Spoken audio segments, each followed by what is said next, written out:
عقبہ بن ابی معیط احمق کا قتل۔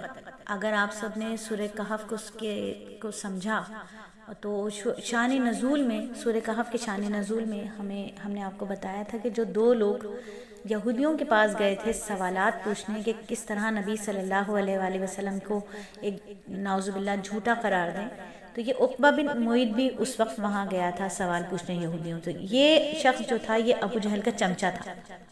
مکہ مکرمہ میں نبی صلی اللہ علیہ وآلہ وسلم کی ایذا رسانی میں ابو جہل اس کو استعمال کرتا تھا۔ ابو جہل کے کہنے پر اس شخص نے نماز میں عین سجدے کی حالت میں نبی صلی اللہ علیہ وآلہ وسلم کی پیٹھ پر اوجڑی لا کر ڈال دی تھی۔ حضور صلی اللہ علیہ وآلہ وسلم کے گلے میں پھندا ڈالا، طرح طرح کی گالیاں دی اور طرح طرح کے مظالم ڈھائی۔ نبی صلی اللہ علیہ وآلہ وسلم نے جب ہجرت کی تو اس شخص نے نبی صلی اللہ علیہ وآلہ وسلم سے لڑنے کا شوق اور طنز کا اظہار کیا تھا اور کہا، اے ہمیں چھوڑنے والے قصواں اونٹنی کے سوار، کچھ مدت بعد تم مجھے گھوڑے پر سوار دیکھو گے۔ میں اپنے نیزے کو بار بار تمہارے خون سے سیراب کروں گا اور میری تلوار تمہارے جوڑ جوڑ مارے گی۔ یہ شخص آج مسلمانوں کے ہاتھوں ذلیل و خوار ہے اور نبی صلی اللہ علیہ وآلہ وسلم سے گفتگو کرتا ہے۔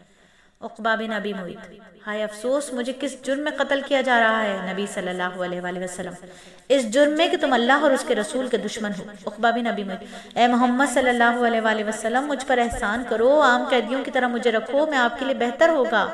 نبی صلی اللہ علیہ وآلہ وسلم، تیری عداوت اس درجے کی ہے کہ تو ناقابل معافی مجرم ہے۔ عقبہ بن ابی معیط، اے محمد صلی اللہ علیہ وآلہ وسلم میری بچیوں کو کیا بنے گا؟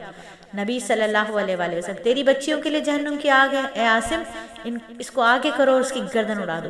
چنانچہ حضرت عاصم رضی اللہ تعالیٰ عنہ نے اس موذی جانور کو قتل کر کے مقام عرق ذبیہ میں مٹی کے نیچے دبا کر چھوڑا۔ نبی صلی اللہ علیہ وآلہ وسلم نے عقبہ کی ہلاکت کے بعد فرمایا، اے عقبہ خدا کی قسم میرے علم میں تو بدترین آدمی تھا، تو نے اللہ اور اللہ کے رسول اور اس کی کتاب کا انکار کیا، تو نے اللہ کے رسول کو بڑی ایذا پہنچائی، پس میں اس اللہ کی حمد و ثنا اور شکریہ ادا کرتا ہوں جس نے تجھے قتل کیا اور میری آنکھوں کو تیری ہلاکت سے ٹھنڈا کیا۔